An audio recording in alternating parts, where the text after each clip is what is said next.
নমস্কাৰ, মই ৰঞ্জন চৌধুৰী। এই মানে যে বানপানীৰ পৰা মুক্ত হোৱা বা বাকী যিবিলাক সমস্যা আছে তাৰ কাৰণে ইণ্ডিয়াত কি ষ্টাৰ্ট হৈছিলে নিশ্চয় মনত আছে চাগে, নমামি গংগে। কাৰণ গংগাক লৈতো যোৱা 12 বছৰ পূৰা ৰাজনীতি কৰি আছে তেওঁলোকে, নমামি গংগে। তো সেইটো চামচা হিচাপে আমাৰ অসমতো হ'ব লাগিব ন। তাহাঁতি তাত নমামি গংগে কৰিছে, তো ইয়াত নমামি ব্ৰহ্মপুত্ৰ হ'ল। তো নমামি ব্ৰহ্মপুত্ৰৰ পিছত কি হ'ল দেখিলে আপোনালোকে জানে, মানে এইটো শিৱৰ মানে হেৰি বুলি কয় চবে, আৰু এইটো হ'লগৈ মা গংগা, এইটো হ'লগৈ আমাৰ শিৱজী মহাৰাজ। তো ইয়াত কথাটো এনেকুৱা, কাৰণ আপোনালোকে জানে যে শিৱৰ যদি কেতিয়া মূৰটো গৰম হয় নহয়, তাণ্ডৱ নৃত্য কৰে, আৰু সেই তাণ্ডৱ নৃত্যত মানে পৃথিৱীৰ অৱস্থা বেয়া হৈ যায়। মানে আমি যোনটো পাইছোঁ আৰু শিৱকে খুব পাৱাৰফুল মানুহ, কিন্তু এই মানুহক কেতিয়াও জোকাব নালাগে। জোকালে তাৰ পৰিণতি ভয়ংকৰ হয়। আমি দেখিছোঁ বিভিন্ন দৃশ্য, আমি জানো। এতিয়া কথাটো হ'ল যে এইটো সৰ্বাৰ পিৰিয়ডত হৈছিলে ন, সৰ্বানন্দ সোণোৱালৰ পিৰিয়ডত তেওঁ আনিছিলে সেইটো নমামি ব্ৰহ্মপুত্ৰ। তো নমামি ব্ৰহ্মপুত্ৰৰ পিছত দেখা গ'ল মানে শিৱৰ ডেফিনেটলি মাথাটো গৰম হৈছে, তহঁতি মোক লৈ ধেমালি কৰি আছে নেকি। তাৰপিছত দেখা গৈছে যোনটো টাইমত মানে বানপানী হ'ব নালাগে অসমত, তেতিয়া হৈছিলে। এতিয়া আমাৰ হিমন্ত বিশ্ব শৰ্মা ডাঙৰীয়াৰ সময়টো হৈ আছে, কিন্তু আমি আকৌ পাহৰি গৈছোঁ, এই বেকলৈ ছিটুৱেশ্যন আমি পাহৰি গৈছোঁ। গতিকে আপুনি দুটা ছাইডে মনত থ'ব। আৰু আমাৰ একদম ভাল একজন দৰ্শক, তেওঁক মই ৰিকুৱেষ্ট কৰিছোঁ যে আপুনি কোনো ভুল নুবুজিব, আপুনি আপোনাৰ কমেণ্টছ দি থাকিব।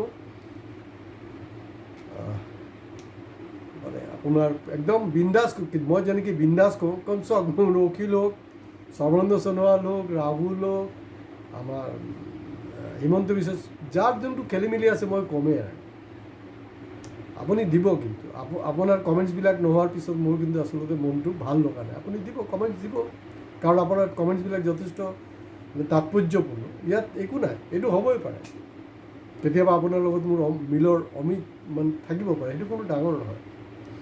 এতিয়া মূল কথাটো হ'ল, এতিয়াতো আৰু নমামি ব্ৰহ্মপুত্ৰ নহ'ব নহয়, কাৰণ তাৰ প্ৰকোপটো আমি দেখিছোঁ। এতিয়াতো ব্ৰহ্মপুত্ৰ নহয়, এতিয়াতো কি হ'ল, শিৱসাগৰ যোনটো কাৰবাৰ, শিৱসাগৰৰ কাৰবাৰটো হ'ল, সেইটোৰ পৰিপ্ৰেক্ষিতত মই ক'ব বিচাৰিছোঁ যে নমামি দিখৌ নদী হ'ব লাগে। মই বিভিন্ন পেপাৰত বা হেৰিবিলাকত মই দেখিছোঁ,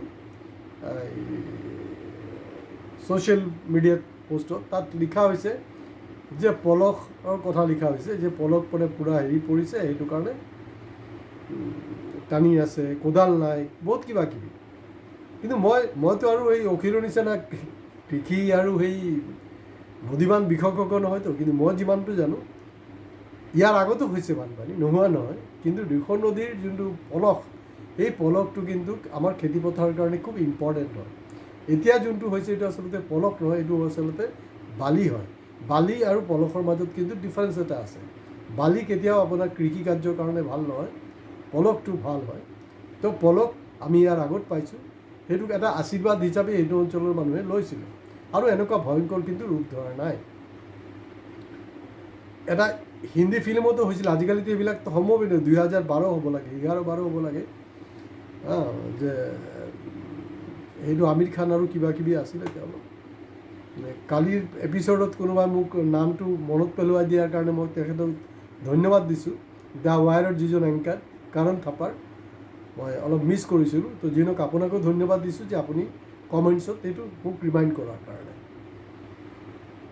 তো তাত অ' মাই গড আছিলে চাগে পিকচাৰৰ নাম, অ' মাই গডে হ'ব লাগে বা তেনেকৈ কিবা এটা।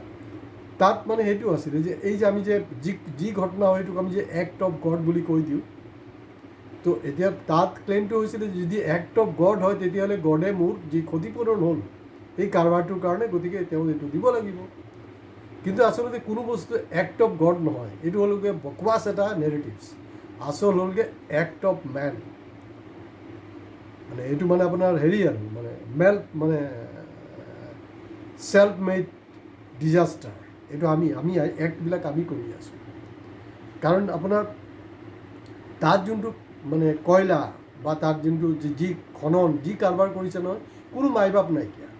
ব্ৰিটিছেও কৰিছিলে, তাত ৰেল লাইন আছিলে, এতিয়া ৰেল লাইন নাই। কিন্তু আপোনালোকে খবৰ ল'ব, তাত কি হৈছিলে, তেতিয়াও তেওঁলোকে ৰেল ট্ৰেকৰ যোগেদি সেইবিলাকতো কাম হৈ থাকিব ন, এই দূৰৰ পৰা শিল হওক মাটি হওক যি হওক মানে সেইবিলাক তেওঁলোকে কঢ়িয়াই আনিছিলে, পেৰেলালি সেইটো কৰিছিলে। এতিয়া কি হ'ল মানে কোনো বস্তু এৰা নাই, যি পাইছে তাকে খান্দিছে খাইছে, আৰু তাৰে হ'লগৈ পৰিণতিত এইটো। তো গতিকে এই গোটেই ব্যৱস্থাৰ লগত কিন্তু আমাৰ এই চব বদমাইছকেইটা জড়িত হৈ আছে। এতিয়া দেখিছোঁ আলফাটো নহয়, এইটো তাকতো পাগল বুলি কৈ থাকে আলফাৰ নেতাবিলাকে, মোক কৈছে নহয় এইটো পাগল হয়।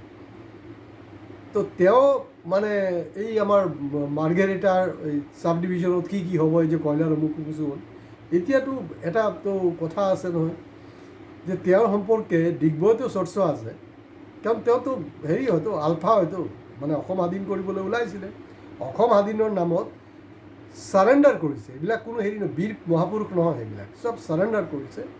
তো তাত যে আগৰৱাল কিবা উপাধিৰ কাৰোবাৰ বিজনেছমেন আছে, যিজন খাৰচাঙৰ পৰা আৰম্ভ কৰি এণ্টায়াৰ যে মাৰ্ঘেৰিটা চাব ডিভিশ্যনৰ যি খনন, ৰেড হোল মাইনিঙৰ পৰা যি হৈছে, তো চবৰ লগত আমাৰ এই দত্ত ডাঙৰীয়া জড়িত। মানে এইটো আপোনাৰ হিন্দীত কি বুলি কয়, এইটো চ চুহা খা কৰকে দিল্লী চলে হজ কাৰণে।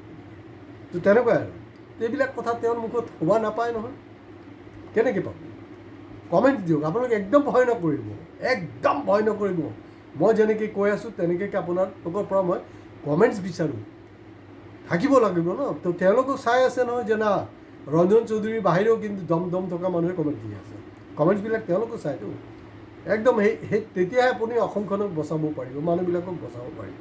এইটো আহি থাকিব গৈ থাকিব এইবিলাক হ'ব। তো গতিকে এইবাৰ নতুন যদি আমাৰ হিমন্ত বিশ্ব শৰ্মা, কাৰণ নমামি ব্ৰহ্মপুত্ৰ নহয়, নমামি মৃখৌ যদি কৰে, তেতিয়াহ'লে নতুন টেণ্ডাৰ হ'ব, নতুন কাৰবাৰ হ'ব, নতুনভাৱে পৰ্যটক আহিব, আৰু বঢ়িয়াকৈ ধান্দাবাজি কৰিব পাৰিব। এইটো মই হিমন্ত বিশ্ব শৰ্মাক এই ক্ৰাইচিছৰ সময়তো মানে এটা কামাই কৰাৰ এটা মই ৰাস্তা দিলোঁ। কাৰণ মোদীয়ে কৈছে নহয়, আপদা কো অৱসৰ মে বদল দিয়ে, মানে এই যে দুৰ্যোগ সেইটোকো আপুনি সদব্যৱহাৰ কৰক। যেনেকৈ ক'ভিডৰ সময়ত আপোনাৰ আদানী আম্বানীয়ে কৰিলে, 400% উল্টা আপোনাৰ বিজনেছ বাঢ়ি গ'ল, তাহাঁতৰ তেনেকৈ কিবা এটা আপুনিও কৰক। মই যে আপোনাৰ দুশ্মন নহয়, কিন্তু মই আপোনাক টিপছ দিছোঁ, আপুনি নেক্সট প্ৰজেক্ট সেইটো লওক, কাৰণ চৰকাৰকো ফেৰ মাৰিব লাগিব নহয় আপোনাক, এনেকৈতো নহ'ব। তো কথাটো হ'ল যে গ্ৰাউণ্ড ৰিয়েলিটি যোনটো আছে, কাৰণ এইটো শাসকীয় দলেই হওক বিৰোধী হওক, ভাওনা বেছি হৈছে।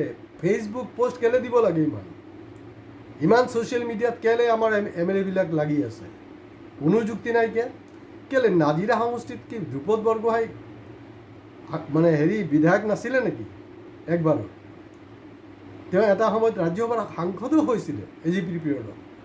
প্ৰমোদ গগৈ তেওঁতো 6বাৰ না 7বাৰ দেখোন শিৱসাগৰৰ বিধায়ক হৈছে, আৰু বিধায়ক হওঁতে কিন্তু তাত এতিয়া কি নৈ চৈবিলাক চব নতুনকৈ হ'ল নেকি? নাই, তাত মাথৰিৰ কাম হৈছে, তাৰ প্ৰমোদ গগৈ ধ্ৰুপদ বৰগোহাঁই তেওঁলোকৰ চকু আছিলে, সেইটো কাৰণে একো হ'ব পৰা নাই। ক'ৰবাত যদি মানে ইলিগেল কাম হৈছে, এইটোকো তেওঁলোকে ধৰিছিলে, ইলিগেল কামটো আগৰ পৰা হৈ আছিলে ন। এতিয়া যিসকল কয়লাৰ ধান্দাৰ লগত জড়িত, ইটা বালি চব ধান্দাৰ লগত জড়িত, সেইসকলে এতিয়া মানে ভূতৰ মুখত নাম আমি শুনিব পাইছোঁ। গতিকে গ্ৰাউণ্ড ৰিয়েলিটি লাওক, বাস্তৱলৈ চাওক। আৰু হিমন্ত বিশ্ব শৰ্মা ডাঙৰীয়া, মই আপোনাৰ শুভাকাংক্ষী হয়। কোনোবাই ভাবিব পাৰে, আমাৰ চক্ৰৱৰ্তী ভাবিব পাৰে মই তেলিয়ামি কৰিছোঁ, ন তেলিয়ামি নহয়, মই তেখেতক অলপ পইচা খাবলৈ সুবিধা কৰি দিলোঁ। তো গতিকে আজি ইয়াতে শেষ কৰিছোঁ। লাইক শ্বেয়াৰৰ লগত কমেণ্টছ কৰিব, ছাবস্ক্ৰাইব কৰিব। হয়, মই যি কথাবিলাক কৈ আছোঁ এতিয়া এই মুহূৰ্তত আপোনালোকৰ কাৰণে হয়তো ডাইজেষ্ট নহ'বও পাৰে, কিন্তু এইবিলাক চব লাহে লাহে ডাইজেষ্ট হ'ব। এতিয়া ডক্টৰ হীৰেণ গোহাঁই, মই নাজানো ছ'চিয়েল মিডিয়াত ওলাইছে বোলে যে ডক্টৰ হীৰেণ গোহাঁই মানে যাক কৈছিলে হিমন্ত বিশ্ব, এই হীৰেণ গোহাঁই মালটো কোন হয়? মই জনাই থ'ব বিচাৰিছোঁ, হীৰেণ গোহাঁই মালটো হ'লগৈ, তেওঁ বানপীড়িত ৰাইজৰ কাৰণেও কিন্তু মাল দিয়ে, অৰ্থাৎ টকা দিয়ে। এতিয়া তেওঁ কি মানে শাসকীয় গোষ্ঠীত আছে নেকি? অভিজিৎ দীপকেৰ ওপৰতো ছ'চিয়েল মিডিয়াত মই পাইছোঁ, তাত কোৱা হৈছে যে এই বানপানী এনেকুৱা অৱস্থাত তেওঁ চাইলেণ্ট হৈ আছে, আৰু তেখেতক কেলৈ হেৰি কৰোঁ? তেওঁতো নেশ্যনেল লেভেলত পূৰা চৰকাৰ হিলিব পৰা তেনেকুৱাকৈ এটা কাম কৰি আছে ন আৰু আছে ই মানে হেৰি কক্ৰজ জনতা পাৰ্টি আহি আছে আকৌ আহি আছে এটাৰ পিছত এটা ঘটনা আহিব দেশৰ পৰিস্থিতিটো বেলেগ ধৰণৰ তেখেত একাউণ্টেবল নহয় একাউণ্টেবল হ'ল যিজন মুখ্যমন্ত্ৰী আৰু আজি কপতি প্ৰধানমন্ত্ৰী কিয় আহিব পৰা নাই এ ফৰ আছাম নহয় এ ফৰ আফত কাৰণ উৰিষ্যাক 500 কোটি টকা দিছে ৰিলিফত আমাক দিছে 150 কোটি টকা তাৰপিছততো লাজ চৰম থাকিব লাগে মুখ্যমন্ত্ৰী ডাঙৰীয়া আপুনি দেখোন কৈছিলে না মোৰ প্ৰধানমন্ত্ৰীৰ ওপৰত বিশ্বাস আছে বিশ্বাস মানে কি এই 500 কোটি না 150 কোটি গতিকে আজি ইয়াতে শেষ কৰিছোঁ নমস্কাৰ